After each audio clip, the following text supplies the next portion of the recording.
Yeah, so my name is Guillaume Marois, so it's the French form of William. So you don't pronounce the 2L, and AU is O, and you don't pronounce the So I am from Shanghai University. I will present work that I did at YASA with my colleague Arda Aktas, somewhere in the room. So projecting trajectories in Europe using microsimulation. So this project was part of the Atlas project. Atlas standing for Aging Trajectories of Health, Longitudinal Opportunities and Synergy. And the broad objective of this big project, I need to read, I don't remember. So the aim is to achieve a better understanding of aging by identifying patterns of healthy aging trajectories, the determinant of those patterns, the critical points in time when change in trajectories are produced, and to propose timely clinical and public. Anyway, so in this broad project, we have a microsimulation task, and the point of the microsimulation was to develop a model that can project a health matrix and a set of risk factors. And then we can build alternative scenarios to see how change in the risk factor can affect the future health and eventually the number of deaths in the future. So microsimulation, as most of you know, I think we simulate the life of individual one by one using some statistical model for the change in the characteristics.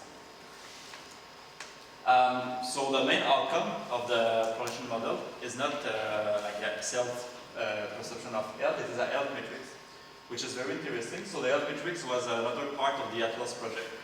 It is an objective value of the health, range from 0 to 100, and it is built with a list of items in a survey. There are like, I think, 85, 87 items. Like vision, walking, I think it was the speed of walking. I think, so we'll talk about some of them also, if you can stand up with a chair. So there's a list of 80 something items, and with this, using some Bayesian background, they build a health matrix ranging from 0 to 100. At 100 you are top shape, at 0 you are almost dead. And so the main point of this indicator is that it doesn't suffer of the subjectivities of the self-perception of health, because, as you know, someone age 90 we say is in good health. It's not the same as someone age 50 who is in good health. So we see this difference using this health matrix.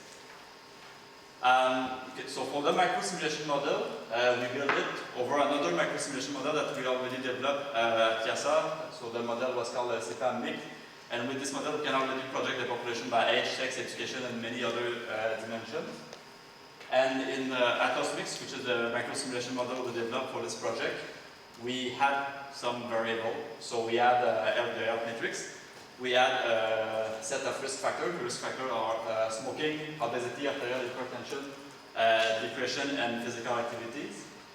And well, unfortunately, this is only possible to project for the cohorts born before 61 and living in a selection of countries. This is for like a data issue because the surveys we use for the modeling were not available everywhere and for all cohorts. Yeah, so we build a model with a share survey that many have already presented before. Yeah, so to be able to model the risk factor, the change in the risk factor, we need to have at least observation in two different waves. So this is the country where we have some observation. As you can see, the sample size is very different among the countries. So for some countries, the results are more or less reliable. While there are still more than 100,000 observations of like 2 points in time. So the microsimulation model has 5 steps. I will not talk about the 2 first because they're not really interesting. The first one is just to impute the value, the initial value of the base population for the health matrix and the risk factor. We just use our package to do this automatics. Second step is the modeling of change in the socio-demographic characteristics. This is already done with the CEPAM model. This is a change in education and a change in country migration. And for elderly people, anyway, it doesn't change in the life. Education won't change for the rest of their life. So the big part of the model was the modeling of the change in the risk factor. Then once we model the risk factor, we need to assess how those risk factors will affect the health matrix. And then once we have the projected health matrix, we measure the impact of the health matrix on the quality of diet. So there's like a feedback effect at the end. So for the modeling of the change in the risk factor, we use the auto-regressive distributed lag model with the duration. How can I So at the end, so we project the risk factor at time t according to the risk factor at time minus a and a set of covariates, which are the socio-characteristic characteristics, and also the other risk factor. So they are like interconnected. Yeah, I'll show you quickly the parameters how it look like. So this is, for instance, so the probability to be obese at time t is much higher for people who were obese at time t minus 8. Same for smoking. You have much more chance of smoking if you were smoking last year. It's a bit obvious. And also the risk factor, there are like a strong interrelation between them. So you have more chance to be obese if you have arterial hypertension. You have less chance if you do physical activities. More chance if you are low or middle educated compared to high educated. So only for smoking, for some reason, the other risk factors were not significant. I cannot explain why, but yeah, it doesn't matter. So now that we have the risk factor, we model the change, how the risk factor affect the health metric. So for this, we use a linear regression model on the difference between the logit of the health metric. So basically, we model the change in the health matrix compared to the initial value. So with this, the change in the health matrix depends, of course, of the initial value of the health matrix. So it will not decline at the same pace if you are in very good health, medium or bad health. And we have the set of risk factor here and other demographic characteristics. And this is to show you, for instance, the relation between the health matrix, change in the health matrix, and the age. So it declines faster the older you are, and yeah. And this is the impact of the different risk factor on the change in the health matrix. So for people who are like low educated, decrease faster. Faster also for smoker, people in depression. Slower for when doing physical activities. And also faster for women compared to men when we control for all the other people. Now that we have the health matrix, we see how this will, the health matrix will impact mortality. So with shared data, we have longitudinal data, so we can detect people who died according to the values of the health matrix of the previous wave. So with this, we can build a logit model that will predict probability of dying according to the health matrix and the other characteristics. So this is the equation, and at the end, we have much more. The risk of dying is much higher for people with low health matrix, of course, than people with higher health matrix. And so once we have all those parameters, we put this in the microsimulation model, plus run, and then we have a lot of different scenario and output possible. I'll show some example. So on the left here, this is the average health matrix, average years by age, and for different cohort. So the dark blue are the older cohort, and the light blue are the youngest. And as you can see, each generation will be healthier than the previous one at the same age. So for instance, at the age of 80, the new generation will have about the same health matrix than the older generation at the age of 75. So we all heard about like the 60s is the new 40, but with this we can say that 80 will be the new 75. Maybe. And so I try to explain why. So I look at the different risk factors. Which were the risk factors that changed among the cohort? And the main change was education. So the other risk factors, smoking, obesity, there was some change, but not that much.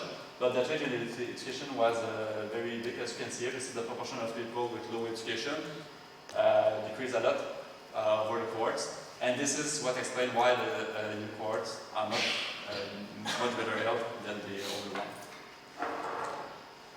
Here I show another example of output. This is the projected number of year lived per person since 2015. So we have a cohort. And for instance, in 2015 and 2020, it's about 4-point-something years. The cohorts will live on average per person 4-point-something years because some people die, so it's not completely 5. So it's become like slower and slower. And eventually it's about to stop at 18, which means that the initial cohorts can expect to live on average 18 years. But among the 18 years, there will be only about 6 with a health matrix over 60 that I call them good health. So this was for the baseline scenario, so I didn't touch any of the parameters. Then I built some alternative scenario. So I removed one by one all the different risk factors and see how it will impact the health matrix. Did the same with education, so I removed the effect of education on the health. And last scenario, I remove all the risk factors and see like what will be the optimal health and what will be the impact on the number of years lived. And well, this is the different scenario here, and this is on the effect on the average health matrix. And so when we remove all the risk factor, of course, the health matrix become much higher. And the scenario having the biggest impact is the one equality in education. So when we remove the effect of education, in other words, when we put the effect of low educated the same as those with high education, this is a scenario that will increase the most the health matrix over life. And this is the same for the projected number of years lived since 2015. At the end, we managed to increase, when we remove all the risk factors, we managed to increase the number of years lived by 2, which is not that big. I was expecting more. But the effect is bigger when we look at the number of years lived in good health. And remember, it was 6 years, the number of years lived in good health for the baseline scenario. And this is the difference with the baseline scenario for the average number of years lived with a health matrix above 60. So when we remove all the risk factors, we can expect 6 additional years in good health. So which means that we double the number of good years. So we just increase the number of years lived by 2, but we double the number of years lived in good health. And again, the scenario having the biggest effect is the one when we remove the effect of education. Yeah, I was faster than expected. So some remark in conclusion.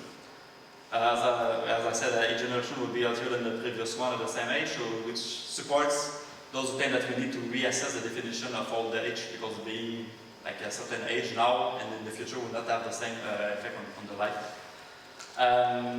We know that education set out among the other risk factors as the main determinant, but here I suspect also maybe a potential measurement issue in the longitudinal surveys. There were also other surveys that showed, for instance, that the past smoker, they have worse health than current smoker. So that doesn't mean, of course, that when you stop smoking, your health decreases, but it's a kind of feedback effect. It means that when you are in very bad health, you stop smoking. It's the same for alcohol, so I didn't include alcohol as a risk factor, because it appears that people who drink are healthier than people who don't drink. Because when you are in very bad health, you stop drinking. So there's like a reverse effect, and I think it's the same for smoking. So this is why maybe the effect was maybe smaller than expected. It's the same for obesity. The effect is probably smaller because when people are about to die, sometimes they will lose a lot of weight, they will be underweight. So maybe we need to refine this kind of modeling. And also the period of observation was just 2 years between the different waves. So 2 years is probably 2 years is too short to really measure the effect of risk factor on the health. So we'll need probably to have information about the life habits during all the life, and not just like 1 or 2 years before. Yeah, that's it.